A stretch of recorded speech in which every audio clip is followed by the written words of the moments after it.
Puji Tuhan, selamat pagi, salam sejahtera untuk kita semuanya. Ada haleluya saudara? Sekali lagi saudara, ada haleluya? Berapa banyak yang diberkati Tuhan pagi hari ini? Boleh lambaikan tangannya, boleh berikan sekali lagi tepuk tangan yang luar biasa buat Tuhan Allah kita. Tentunya hari ini kita merayakan kesetiaan, kebesaran Tuhan di dalam setiap kehidupan kita. Kalau kita bisa ada sebagaimana kita ada, semua hanya benar-benar karena anugerah Tuhan. Amin saudara. Bersyukur rasanya kita bisa hadir di tengah-tengah di rumah Tuhan ini untuk memuji memuliakan nama Tuhan. Kita sudah menikmati Tuhan lewat pujian dan penyembahan. Dan sekarang tiba saatnya saya mau ajak kita semua, mari kita mau mempersiapkan hati kita. Kita mau sama-sama belajar kebenaran firman Tuhan. Amin. Nah saudara, masih temanya suratan Yakobus saudara ya. Bagaimana kita menghidupi iman kita. Kita sudah beberapa minggu ini belajar kebenaran firman Tuhan dari suratan Yakobus. Ada begitu banyak hal yang sudah kita pelajari saudara. Tapi tentunya saya berdoa jemaat Tuhan bukan hanya mendengar saja saudara. Tapi juga kita mau melakukan dan menerapkan apa yang kita pelajari dari minggu-minggu yang lalu. Sejak dari pertama kita belajar suratan Yakobus saudara. Ya, karena Yakobus mengatakan mereka yang diberkati Tuhan, mereka yang disebut berbahagia adalah bukan mereka yang hanya pendengar saja saudara. Tapi juga mereka yang melakukan firman Tuhan dalam kehidupannya. Amin saudara. Jadi kita mau siapkan hati kita untuk belajar kebenaran firman Tuhan. Nah temanya saudara untuk minggu ini judulnya adalah menjaga lidah saudara. Boleh katakan sama-sama 1, 2, 3 menjaga lidah ya. Bagaimana kita harus menjaga lidah kita dan kita akan melihat bagaimana kuasa perkataan itu benar-benar luar biasa besar saudara ya. Nah teks kita diambil di dalam Yakobus pasal yang ketiga ayat 1 sampai ayat yang ke-12. Kalau tidak keberatan kita mau kembali berdiri saudara. Kita mau baca kebenaran firman Tuhan, kita mau menghormati firman Tuhan. Sebab kita percaya firman Tuhan itu suci, benar, tanpa salah dan berotoritas dalam kehidupan kita. Amin. Tidak bergantian saudara, 1 sampai 12 kita baca semuanya bersama-sama. Demikian bunyi firman Tuhan, 1, 2, 3. Saudara-saudaraku, janganlah banyak orang di antara kamu mau menjadi guru. Sebab kita tahu sebagai guru kita akan dihakimi menurut ukuran yang lebih berat. Sebab kita semua bersalah dalam banyak hal. Barang siapa tidak bersalah dalam perkataannya, ia adalah orang sempurna yang dapat juga mengendalikan seluruh tubuhnya. Kita mengenakan kekang pada mulut kuda sehingga ia menuruti kehendak kita.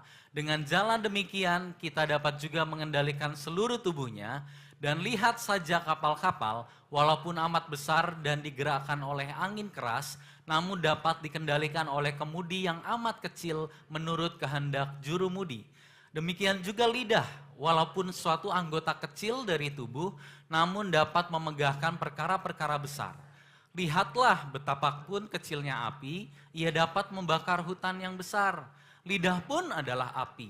Ia merupakan suatu dunia kejahatan dan mengambil tempat di antara anggota-anggota tubuh kita sebagai sesuatu yang dapat menodai seluruh tubuh dan menyalakan roda kehidupan kita, sedang ia sendiri dinyalakan oleh api neraka. Semua jenis binatang liar, burung-burung, serta binatang-binatang menjalar dan binatang-binatang laut dapat dijinakkan dan telah dijinakkan oleh sifat manusia. Tetapi tidak seorang pun yang berkuasa menjinakkan lidah. Ia adalah sesuatu yang buas, yang tak terkuasai dan penuh racun yang mematikan. Dengan lidah kita memuji Tuhan, Bapa kita. Dan dengan lidah kita mengutuk manusia yang diciptakan menurut rupa Allah.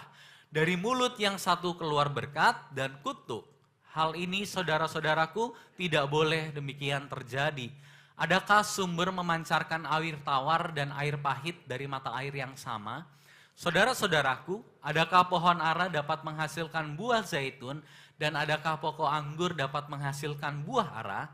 Demikian juga mata air asin tidak dapat mengeluarkan air tawar. Puji nama Tuhan, silakan duduk saudara. Diberkatilah mereka yang mendengarkan dan melakukan firman Tuhan dalam kehidupannya. Nah saudara, sudah beberapa minggu, ya sudah 1 bulan mungkin ya. Kita sudah mempelajari bahwa di dalam suratan Yakobus ini banyak sekali langkah-langkah praktis saudara. Yang mengajarkan kepada kita bagaimana seorang Kristen seharusnya menghidupi atau melakukan apa yang kita percaya. melakukan apa yang menjadi pengakuan iman kita. Ini adalah inti dari suratan Yakobus, saudara.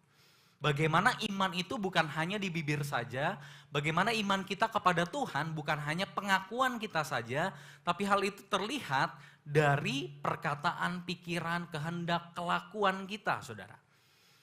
Jadi lewat karakter kita, lewat perbuatan kita, disitulah terlihat bahwa kita benar-benar adalah pengikut Kristus yang sejati. Kita sudah belajar banyak hal, saudara, dari minggu yang pertama di tahun yang baru ini. Kita belajar bagaimana seorang yang beriman bertahan di dalam pencobaan. Bahwa pencobaan ini bisa kita anggap sebagai satu kebahagiaan. Karena akan membawa kita semakin serupa dengan Kristus. Kita juga belajar bagaimana seorang yang beriman memperlakukan orang lain. Kita belajar bagaimana Yakobus memberitahu jemaatnya pada waktu itu bagaimana kita harus membantu orang miskin. Jangan ada dosa favoritisme, jangan membedakan orang berdasarkan status dan harta. Kita juga belajar bagaimana seorang yang beriman seharusnya mendorong kita untuk mentaati firman Tuhan, saudara. Iman yang benar seharusnya mendorong kita untuk berkorban kepada Tuhan. Kita melihat contohnya di dalam Abraham dan Ribka, saudara. Rahab, saudara ya, maaf. Iman yang benar seharusnya mendorong kita untuk mengasihi Tuhan dan mentaati firman-Nya. Dan hari ini, saudara, kita akan sama-sama belajar bagaimana seseorang yang beriman dengan benar seharusnya menjaga perkataannya, saudara. Ya. Dan kita sudah melihat sedikit di dalam Yakobus pasal yang pertama, ayat yang ke-26. Di situ dia mengatakan ketika seseorang terlihat begitu religius, ketika seseorang begitu terlihat rohani, rajin pelayanan, saudara, tapi mulutnya tidak bisa dijaga, mulutnya sembarangan, saudara, berkata kasar, mencaci maki, bergosip, ngomong yang jorok, saudara ya. Yakobus katakan orang itu sedang berpura-pura. Dia sebenarnya tidak rohani, sebanyak apapun pelayanannya, saudara. Spiritualitas yang dia tampilkan hanyalah sebuah drama, saudara. Itu bohongan. Tapi aslinya dia bukan orang yang rohani. Nah, di ayat yang kita baca barusan, saudara, di sini Yakobus lebih detail lagi tentang kuasa perkataan dan bagaimana kita harus menjaga lidah kita, saudara. Ya. Nah, sebelum kita akan melihat ayat ini satu persatu, saudara, kita akan melihat bagian per bagian. Saya mau mengajak kita semua untuk sedikit melihat ke kitab Kejadian, saudara, tentang betapa hebatnya dampak dari perkataan, saudara. Ya, di kitab Kejadian kita melihat Allah menciptakan sesuatu, saudara. Ya, nah Allah melalui firman-Nya dia menciptakan kehidupan. Hanya melalui firman, saudara. Itu kuasa perkataan, saudara ya. Allah melalui firman-Nya menciptakan kehidupan. Allah melalui firman-Nya dia menciptakan keindahan. Alkitab mengatakan segala sesuatu yang Tuhan ciptakan itu teramat sangat baik, saudara. Tidak ada satu hal pun yang tidak baik. Kalau ada hal yang tidak baik yang kita lihat sekarang itu bukan dari Tuhan, itu bukan rancangannya Tuhan, saudara. Allah melalui firman-Nya menciptakan keharmonisan, ada keteraturan di dunia ini. Itu sebenarnya rancangan Tuhan. Tapi di pasal yang ketiga kita melihat iblis melalui ucapannya yang menipu Hawa pada waktu itu. Kemudian Adam dan Hawa jatuh ke dalam ketidaktaatan dan akhirnya dosa masuk ke dalam dunia. Iblis melalui ucapannya, saudara, dia mendatangkan kematian. Dia mendatangkan kehancuran, dia mendatangkan kebobrokan, saudara. Pagi hari ini mari kita renungkan, renungan awal, saudara ya. Perkataan kita, ucapan kita hari-hari ini menggambarkan kita di sisi yang mana, saudara? Yang atas atau yang bawah?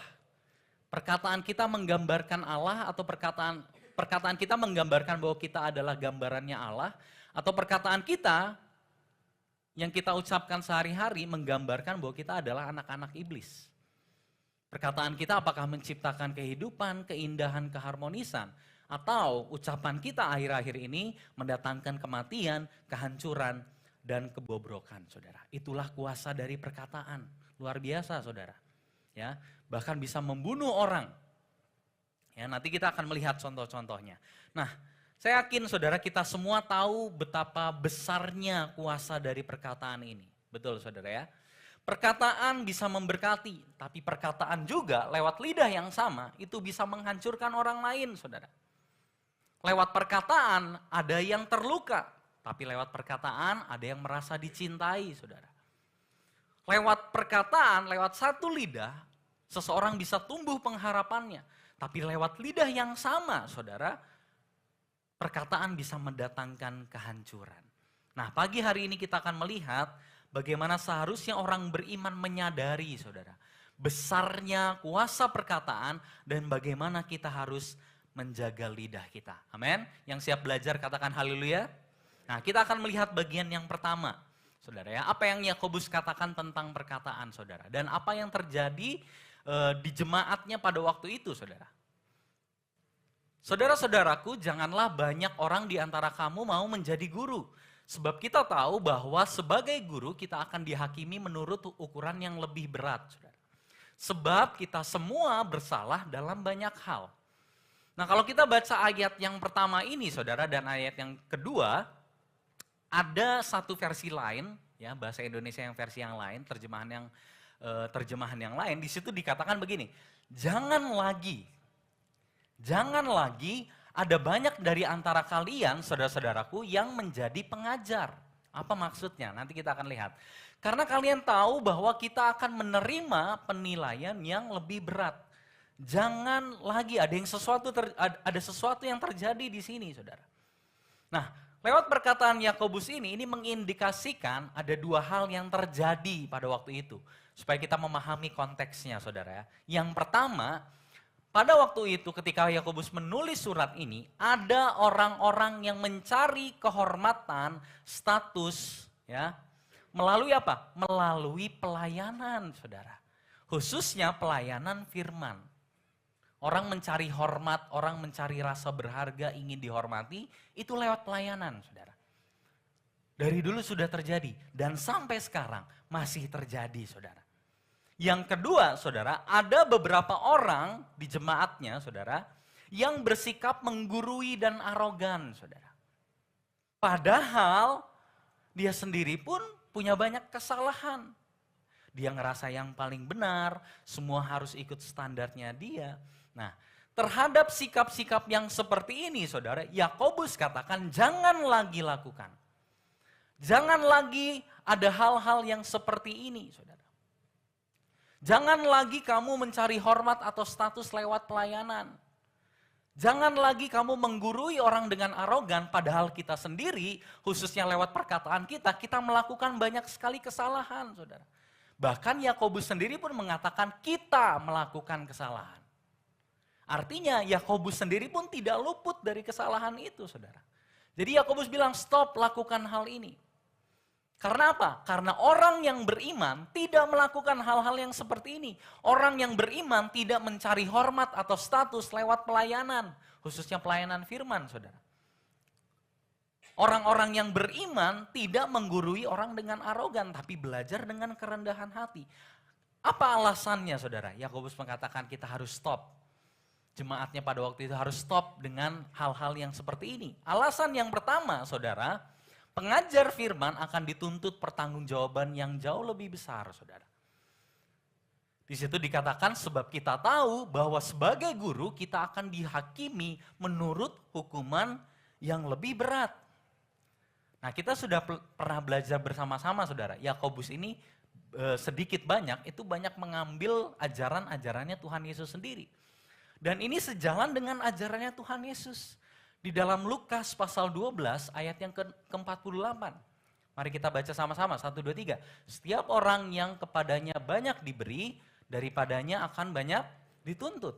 Dan kepada siapa yang banyak dipercayakan, daripadanya akan lebih banyak lagi yang dituntut, saudara. Jadi kalau kita ingin mengajarkan firman, saudara, itu bukan sesuatu yang sembarangan, saudara. Ya, mereka yang dipercayakan firman, tanggung jawabnya jauh lebih besar lagi, saudara. Nah, tapi pada waktu itu ada orang-orang yang ingin mencari hormat lewat pelayanan ini, saudara. Dan Yakobus katakan, tahukah kamu bahwa mereka yang mengajarkan firman akan dituntut lebih banyak, saudara. Ya. Sama persis dengan ajaran yang Tuhan Yesus ajarkan, saudara. Saudara pernah tahu satu quotes dalam film yang lumayan terkenal, With Great Power comes great responsibility. Anak-anak muda pasti tahu itu film apa, saudara. Itu filmnya Spider-Man ya. Saya curiga itu sutradaranya pasti ngambil dari ayat ini. Karena nilainya sama persis, saudara. Seiring datangnya kekuatan yang besar akan datang tanggung jawab yang besar. Itu yang Tuhan Yesus ajarkan. Seiring datangnya pengetahuan yang lebih banyak akan firman Tuhan, maka datanglah tanggung jawab yang lebih besar, saudara. Kalau kita ingin menjadi guru atas orang lain, ini yang Yakobus katakan. Kalau kita ingin menjadi pengajar firman, maka siap-siap karena ada tanggung jawab yang jauh lebih besar yang menanti kita. Bahkan Tuhan Yesus ajarkan hukuman yang diberikan jauh lebih besar ketika kita dengan sengaja menyesatkan orang lain. Padahal kita tahu apa yang benar, saudara. Ya. Jadi ini alasannya kenapa Yakobus stop. Jangan lakukan itu. Jangan cari kehormatan lewat pelayanan. Karena kita akan dimintai tanggung jawab. Bahkan jauh lebih besar daripada orang-orang yang belum tahu firman, saudara. Tapi perhatikan saudara, kalau kita tarik ke dalam kekristenan zaman modern sekarang, hingga hari ini masih begitu banyak sekali orang yang ingin mencari hormat, status dengan menjadi pengajar firman, saudara. Coba saudara perhatikan zaman sekarang, saudara ya. Orang itu mudah sekali dapat gelar pastor, saudara. Betul ya? Dia hebat ngomong, pandai berretorika, dengan dikasih 1-2 ayat dia disebut pastor, saudara. Ya. Padahal seharusnya untuk menjadi pendeta atau pastor itu harus melalui pendidikan teologi tertentu. Dedicated selama bertahun-tahun, saudara. Sebelum bisa mengajar di atas mimbar. Tapi zaman sekarang sudah lain. Banyak sekali orang yang mencari hormat, mencari status. Kenapa banyak orang ingin menjadi guru, saudara? Pengajar firman. Jawabannya mudah. Karena pengajar firman rata-rata dihormati. Banyak orang mencari hormat lewat pelayanan. Akan hal ini Yakobus mengingatkan kepada kita semua. Jangan lupa kalau memang ingin menjadi pengajar firman, maka ada tanggung jawab yang lebih besar yang akan kita tanggung, saudara. Yang kedua, kenapa Yakobus mengatakan hal ini, saudara? Yang kedua, Yakobus katakan, sebab kita semua bersalah dalam banyak hal, khususnya lewat perkataan kita, saudara. Ya. Lewat hal-hal yang paling ringan saja kita suka salah berkata-kata, saudara ya. Betul, saudara ya. Ada yang tidak pernah salah berkata-kata lewat hal yang paling ringan saja.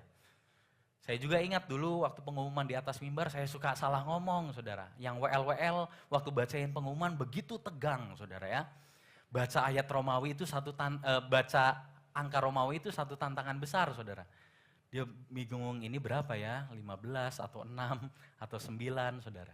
Ya. Sulit sekali, kita tidak luput dari kesalahan, saudara. Nah, Yakobus mengatakan jangan menjadi guru atas orang lain dengan sikap yang arogan. Kenapa? Karena kita semua melakukan kesalahan, saudara. Ketika kita menyadari kesalahan diri kita sendiri, kita sadar kita ini punya banyak kesalahan, maka kita akan lebih bijak dalam menilai dan menghakimi orang lain, saudara. Karena kita sadar kita pun punya banyak salah.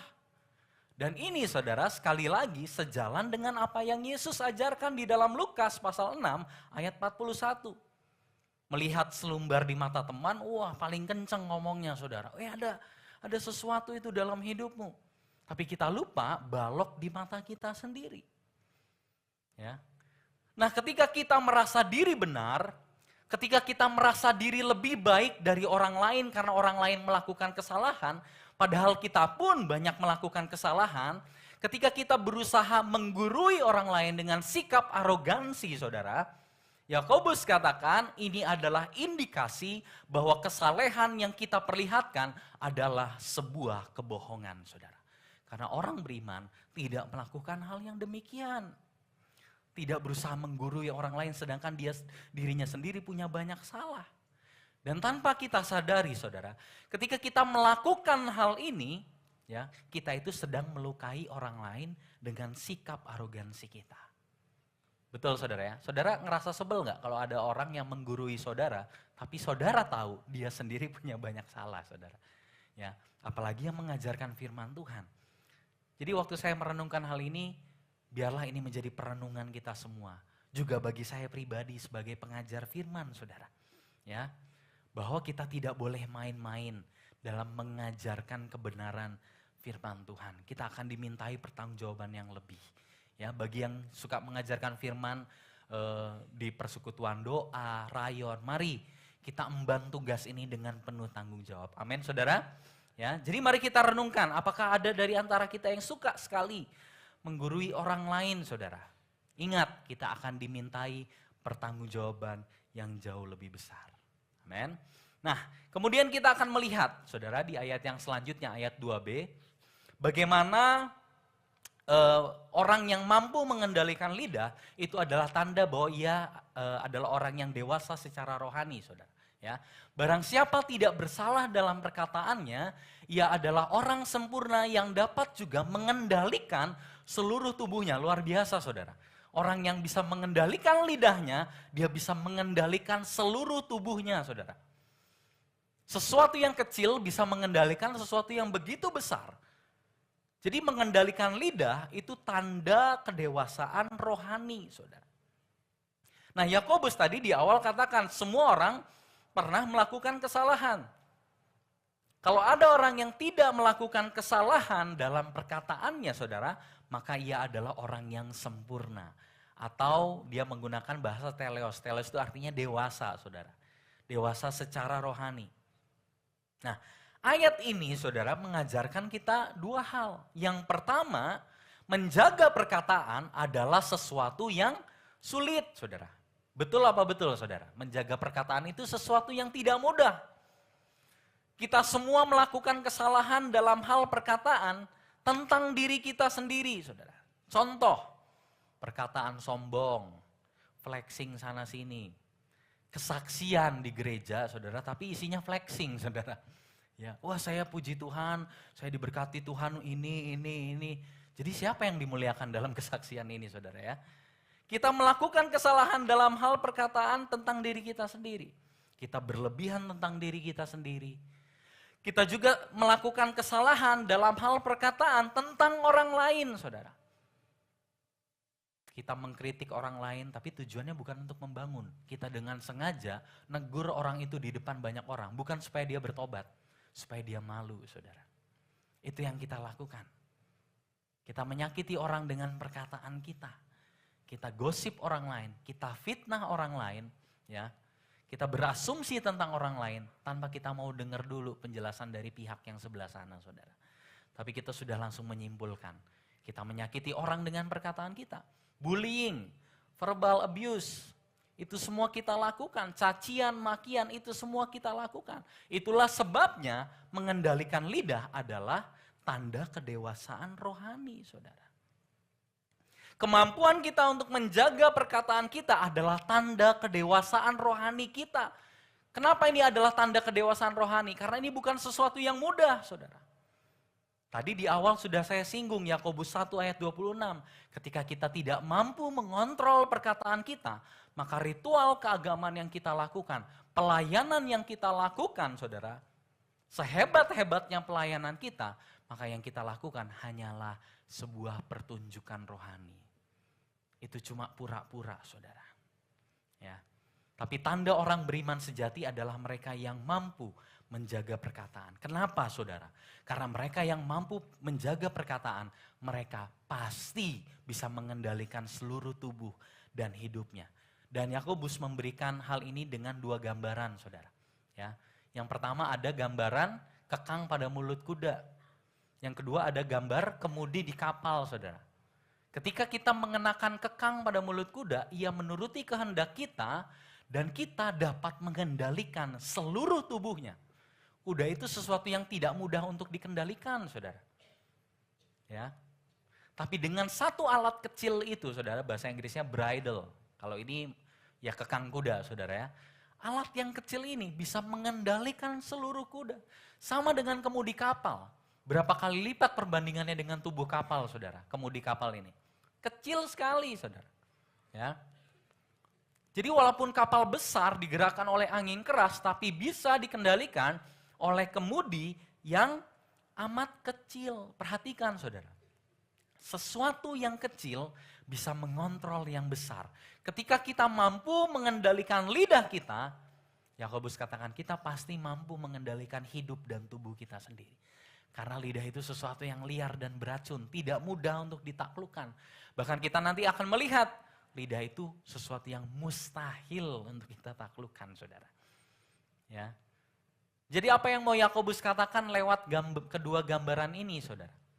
Yakobus menggunakan kedua gambaran ini, yaitu kekang di mulut kuda dan kemudi kapal, untuk mengajarkan kepada kita bahwa sekalipun lidah itu kecil, ia mampu menggerakkan sesuatu yang besar, saudara. Sesuatu yang kecil ini, saudara, yang kecil sekali, bisa mematikan atau bisa menghidupkan. Kita yang pilih. Saudara yang kontrol, saudara yang kemudikan. Ya. Kekang dan kemudi kapal adalah sesuatu yang kecil, tapi yang kecil ini mengontrol seluruh tubuhnya, yaitu kuda dan kapal itu tadi. Itulah sebabnya Yakobus katakan, mereka yang mampu mengendalikan lidah, pasti mampu mengendalikan tubuh dan hidupnya. Bijaklah dalam memilih dan memilah perkataan kita, saudara. Ada amin, saudara? Bijaklah, saudara. Karena itu yang akan menyetir kehidupan kita. Makanya saudara, 1 Petrus 3 ayat 10 katakan apa? Mari kita baca sama-sama, 1, 2, 3. Siapa yang mau mencintai hidup dan mau melihat hari-hari yang baik, dikatakan apa? Dan bibirnya terhadap, saudara rindu melihat hari-hari yang baik dalam kehidupan saudara? Amin. Jaga lidah kita terhadap yang jahat, saudara. Berapa banyak kasus pembunuhan terjadi ketika ditanya pembunuhnya, kenapa? Saya sakit hati sama ucapannya, Pak. Tidak sedikit, saudara. Siapa mau melihat hari-hari baik, ia harus menjaga lidahnya terhadap yang jahat. Dan bibirnya terhadap ucapan-ucapan yang menipu, saudara. Bagaimana kita mengendalikan perkataan kita hari-hari ini, saudara? Terhadap istri kita, suami kita, anak-anak kita, orang tua, mertua, menantu, anak cucu cicit, semuanya rekan kerja kita, tetangga kita. Bagaimana kita mengendalikan perkataan kita? Sudahkah kita benar-benar berhati-hati dalam memilih dan memilah perkataan kita, saudara? Yakobus di sini melanjutkan, apa dampaknya ketika kita tidak berhati-hati dengan perkataan kita, saudara? Demikian juga lidah, walaupun satu anggota kecil dari tubuh, namun dapat memegahkan perkara besar. Lihat betapapun kecilnya api, ia dapat membakar hutan yang besar. Tahu kasusnya di Los Angeles, saudara? Itu karena api yang kecil, tapi membakar satu hutan yang besar, satu kota, saudara. Ya, lidah pun adalah api. Ia merupakan satu dunia kejahatan dan mengambil tempat di antara anggota-anggota tubuh kita sebagai satu yang dapat menodai seluruh tubuh dan menyalakan roda kehidupan kita, sedang ia sendiri dinyalakan oleh api neraka. Mengerikan sekali ketika kita tidak mau mengendalikan lidah kita atau kita membiarkan lidah kita ini berkata sembarangan, saudara. Ini yang terjadi ketika kita tidak bijak akan perkataan kita. Di sini Yakobus menggambarkan betapa mengerikannya akibat dari lidah yang tidak dikendalikan. Api yang begitu kecil sekali, saudara. Kita sering lihat kasusnya, kebakaran hutan itu karena puntung rokok gitu, saudara ya. Api yang begitu kecil membakar hutan yang begitu luas. Bahkan di sini dikatakan, saudara, perkataan yang tidak dikendalikan adalah satu kejahatan. Lidah adalah satu kejahatan yang bisa menodai, meracuni seluruh tubuh, termasuk tubuh Kristus, yaitu gerejanya, saudara. Itulah yang terjadi ketika kita tidak berhati-hati dengan perkataan kita. Berapa banyak perceraian terjadi karena perkataan, saudara. Tadi pagi Bu Gembala sharing banyak yang cerita perkataan suaminya, istrinya begitu menyakitkan. Berapa banyak pertengkaran rumah tangga terjadi karena perkataan, saudara. Sakit hati dengan omongan suami istri, dikatakan suami gak berguna, gak becus, istri gak bisa apa-apa. Berapa banyak, saudara, pertengkaran-pertengkaran terjadi yang seharusnya mungkin itu tidak perlu terjadi. Karena seharusnya pernikahan adalah gambaran antara hubungan Kristus dengan umatnya. Tapi karena perkataan yang dinyalakan oleh api neraka ini, saudara. Pernikahan tidak mampu menggenapi tujuan Tuhan. Ya, berapa banyak? Mari kita renungkan. Berapa banyak gereja pecah karena perkataan, saudara? Berapa banyak orang-orang di dalam gereja bertengkar karena perkataan? Panitia-panitia, ya kan Natal lah, apa Paskah, bertengkar karena perkataan, saudara. Berapa banyak potensi anak-anak yang tidak pernah maksimal karena perkataan orang tuanya. Kamu bodoh, kamu bego, terus semua lanjutin kata-kata kasarnya. Kamu gak berguna, kamu pasti gak bisa. Dikit-dikit anaknya dibilang gitu aja gak bisa, payah kamu. Akhirnya anaknya pertumbuhannya terhambat. Karena apa? Karena perkataan orang tuanya. Ada lagi yang lebih parah, tolol, bego, permisi saudara ya. Ada yang sampai goblok. Mengerikan sekali saudara. Dan itu orang Kristen saudara. Akhirnya anaknya tidak pernah bertumbuh. Karena dia selalu merasa dia adalah orang yang tidak berguna saudara. Saya pernah satu kali pelayanan saudara waktu saya dulu remaja. Saya melayani remaja di tempat lain. Terus kita bagi kelompok kecil. Ya. Terus waktu itu ada satu pertanyaan, ceritakan tentang ayah kamu, apakah kamu mengasihi ayah kamu? Ada satu anak dia bilang gini, saya benci papa saya. Terus saya tanya, kenapa kamu benci papa kamu? Mukanya dingin sekali saudara, kayak udah kebal. Ya, karena papa saya maksa saya untuk jadi seorang bisnismen. Padahal saya maunya jadi seorang ilmuwan. Setiap kali anak ini beli buku pengetahuan dipukulin papanya saudara. Karena papanya maksa anaknya untuk jadi bisnismen. Berapa banyak anak-anak yang seperti ini tidak bisa maksimal potensinya karena omongan-omongan kita orang tua yang begitu menyakitkan anak-anak kita saudara. Bakatnya di musik dipaksa komputer saudara, nggak bisa. Seperti maksa berikan lari di jalan saudara. Ya, tapi sebaliknya bukan hanya orang tua ke anak, berapa banyak orang tua yang sakit hati dengan perkataan anaknya yang kurang ajar, saudara. Dan karena satu perkataan itu membuat hubungan antara anak dan orang tua renggang selama puluhan tahun, saudara. Ada, saudara, yang gak pernah ngomong lagi sama orang tuanya selama puluhan tahun. Bahkan sampai orang tuanya meninggal, tidak sempat ada pemulihan, saudara. Banyak yang seperti itu. Ya. Berapa banyak orang yang bunuh diri karena bullying, saudara. Karena perkataan itu. Ya, mengerikan sekali akhir-akhir ini saudara. Bahkan anak-anak SD pun sudah bisa melakukan hal itu. Sampai ada yang bunuh diri saudara. Tahu kasusnya Korea yang kapal kecelakaan terus ada yang selamat 2 orang, tahu saudara ya? Tahu nggak? Banyak orang bilang kamu harus bunuh diri, kalau semua mati kamu pun harus mati. Mengerikan sekali ucapan kita dan lidah kita saudara. Disuruh bunuh diri saudara yang selamat itu. Ya, pernah ada satu kasus juga di Korea juga saudara ya, ada satu festival apa gitu ya. Mereka berdesak-desakan, banyak yang meninggal. Terus ada satu temannya ini yang selamat. Semua teman-temannya bilang kamu harus bunuh diri. Mengerikan sekali saudara. Ya, hati ini begitu jahat, lidah ini benar-benar penuh dengan racun saudara. Berapa banyak orang-orang yang bikin akun sosmed, bikin second account hanya untuk menghujat orang lain saudara. Itu ada loh saudara. Yang gak ada gambarnya itu namanya biasanya aneh-aneh angka tapi isinya ngehujat orang. Mengerikan sekali saudara. Ya, bahkan pernah sampai ada satu bercandaan begini, ada satu perusahaan teknologi dia mengeluarkan gadget terbaru, canggih saudara. Terima kasih ya perusahaan ini karena sekarang saya ngetik hujatan lebih cepat. Mengerikan sekali, itu memang bercandaan tapi itu adalah gambaran masyarakat kita saudara. Netizen kita, mengerikan sekali saudara. Ya, kita harus bertobat saudara terhadap hal-hal yang seperti ini. Amin saudara. Dan sekarang perhatikan, lebih parah lagi, kabar buruknya bukan kabar baik saudara. Lidah adalah sesuatu yang sulit untuk kita kendalikan saudara. Semua jenis binatang liar bisa dikendalikan, tapi tidak ada satu orang pun dapat menjinakkan lidah saudara. Dengan lidah kita puji Tuhan Bapa kita, tapi lidah yang sama mengutuk manusia sesama kita yang diciptakan menurut rupa Allah. Semua dari mulut yang satu. Keluar berkat dan kutuk. Minggu muji Tuhan. Pulangnya atau besoknya maki-maki istrinya saudara.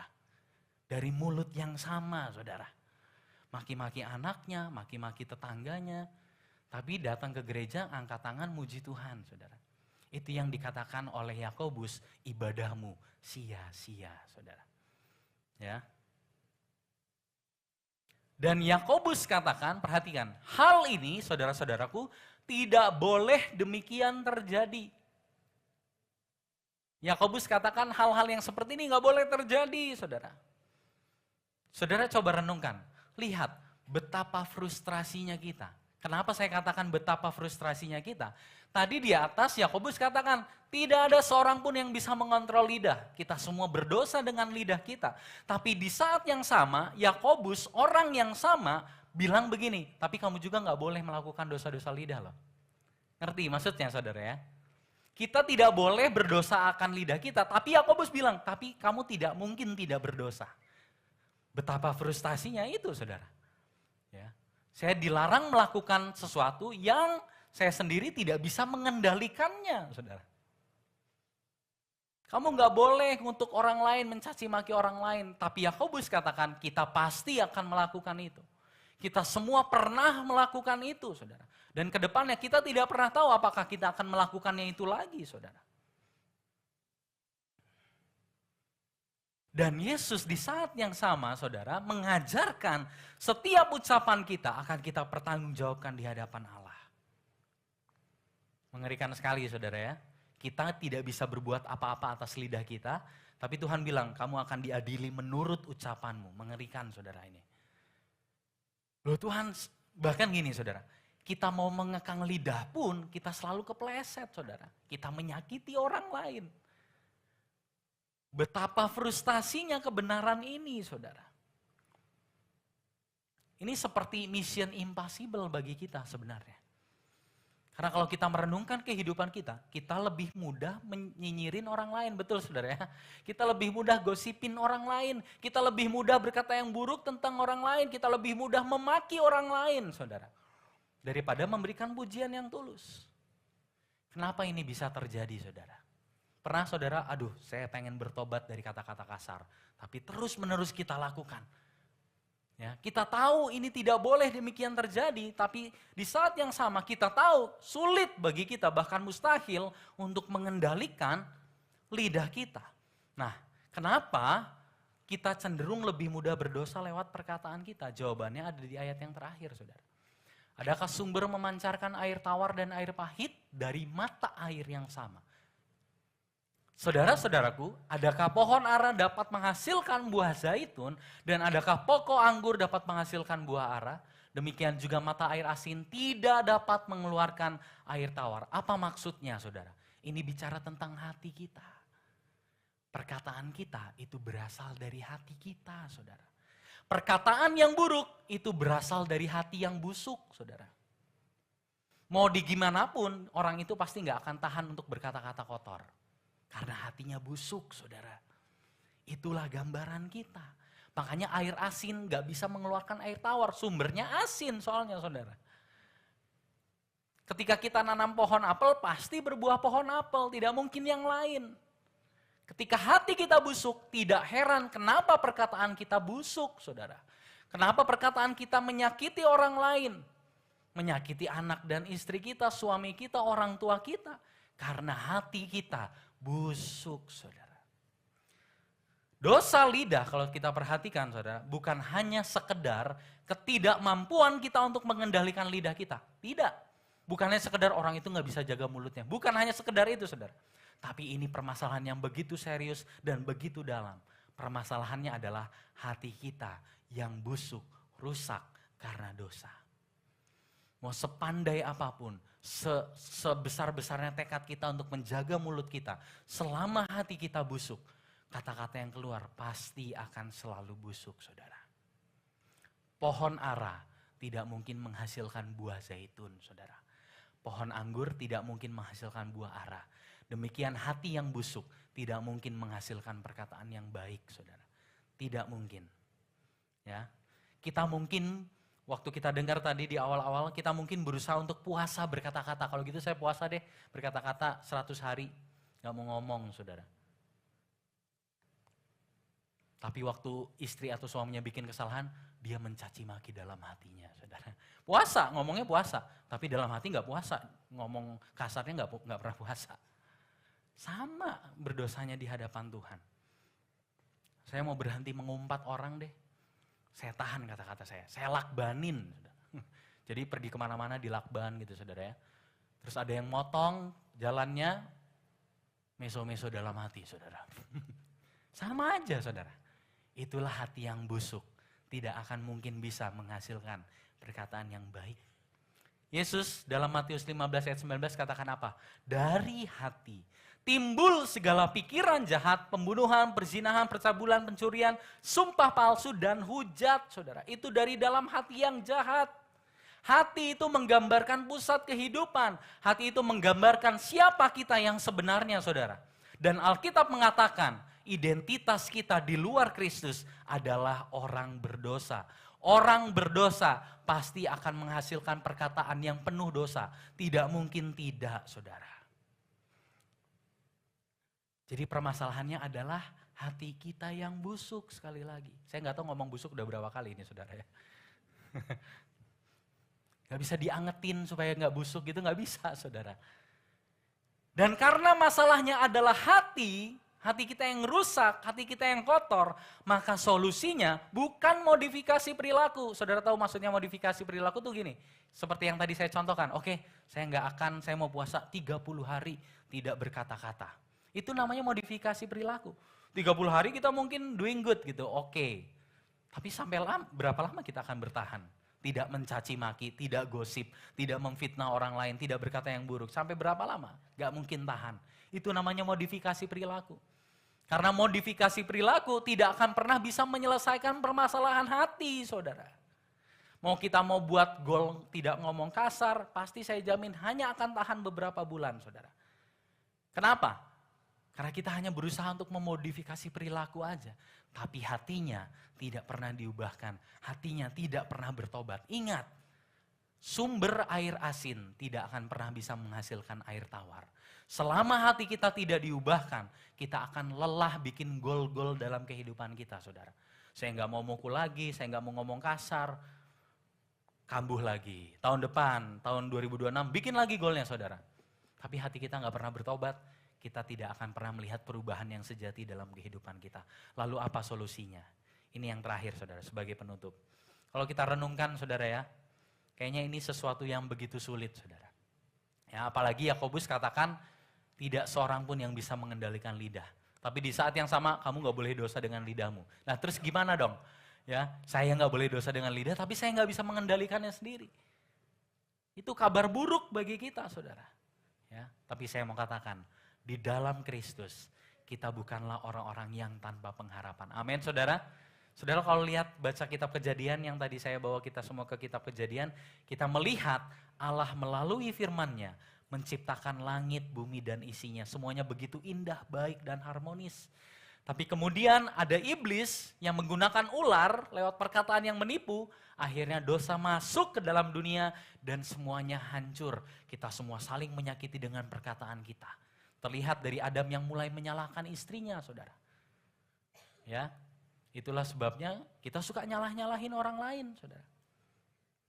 Tapi di Kejadian 3 ayat 15, Allah berjanji akan mengirimkan seorang juru selamat yang akan menebus kita yang berdosa, saudara. Di perjanjian baru kita melihat Kristus datang ke dunia, Dia yang adalah sepenuhnya Allah, sepenuhnya manusia. Dan Alkitab mencatat, Dia satu-satunya manusia yang tidak pernah berdosa. Baik lewat perkataan maupun perbuatannya. Dia mentaati semua hukum Taurat dengan sempurna. Dia naik ke atas kayu salib, mati untuk apa? Untuk menggantikan, membayar dosa kita. Yang kita suka nyakitin orang lain. Semuanya dibayar lunas di atas kayu salib. Yakobus 3 ayat 13-18 katakan apa? Siapakah di antara kamu yang bijak dan berakal budi? Baiklah ia dengan cara hidup yang baik menyatakan perbuatannya oleh hikmat yang lahir dari kelemah lembutan. Jika kamu menaruh perasaan iri hati dan kamu mementingkan diri sendiri, janganlah kamu memegah diri dan janganlah berdusta melawan kebenaran. Itu bukanlah hikmat yang datang dari atas, tapi dari dunia, dari nafsu manusia, dari setan-setan. Di mana ada iri hati dan mementingkan diri sendiri, di situ ada kekacauan dan segala macam perbuatan jahat. Perhatikan, inilah hikmat yang kita butuhkan, saudara. Hikmat yang dari atas adalah pertama-tama murni, selanjutnya pendamai, peramah, penurut, penuh belas kasihan, dan buah-buah yang baik, tidak memihak dan tidak munafik, dan buah yang terdiri dari kebenaran ditaburkan dalam damai untuk mereka yang mengadakan damai. Yang kita butuhkan bukan modifikasi perilaku, saudara. Yang kita butuhkan adalah hikmat yang dari atas. Amin, saudara. Bicara tentang hikmat dari atas, pertanyaan bukan apa itu hikmat dari atas. Pertanyaannya bukan itu. Karena kita sudah belajar. Siapa hikmat itu, saudara? Hikmat itu adalah Kristus itu sendiri. 1 Korintus pasal 1 ayat 24. Kristus adalah hikmat Allah yang menjadi manusia, saudara. Dan Kristus ini, Sang Firman ini yang menjadi manusia ini, Sang hikmat Allah ini, dia mati ke atas kayu salib untuk menebus dosa-dosa kita akibat dari perkataan kita yang bodoh, suka mencela orang, suka menyakiti orang. Di atas salib, dia bertukar tempat dengan kita.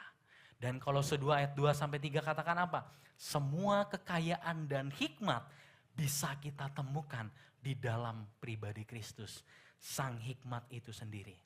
Hari ini saudara, kalau kita rindu diubahkan, jangan dengan modifikasi perilaku itu tadi. Kalau kita rindu diubahkan, kita butuh hikmat yang dari atas. Kalau kita rindu diubahkan, solusinya bukanlah bagaimana saya bisa menjadi lebih baik lagi. Karena kita akan menemukan, kita hanya akan menjadi lebih buruk. Solusinya adalah Sang hikmat yang tinggal di dalam hati kita. Amin, saudara. Ketika Kristus, Sang Firman itu ada dan tinggal di dalam hati kita diubahkan. Hati kita yang tadinya sumber air asin, sekarang berubah menjadi sumber air tawar yang menghidupkan dan memberkati banyak orang, saudara. Saya mau kasih tahu, saudara, tanpa firman yang tinggal di dalam hati kita, tidak akan mungkin ada perubahan hidup, saudara. Ya, dan lewat kebangkitan, kematian, kehidupan Kristus, Sang Firman itu sekarang tinggal di dalam hati kita, membersihkan semua yang kotor dalam hati kita, sehingga hati kita diperbaharui. Pagi hari ini, saudara, izinkan dia, Sang hikmat yang dari atas itu, memperbaharui hati kita, saudara. Karena sumbernya ada di situ. Yang kedua, baca firman setiap hari, saudara. Bagaimana kita bisa memperkatakan yang baik kalau kita tidak pernah memperkatakan firman itu di dalam kehidupan kita? Amin, saudara. Mari kita mau bangkit berdiri. Mari kita mau renungkan kebenaran firman ini, saudara.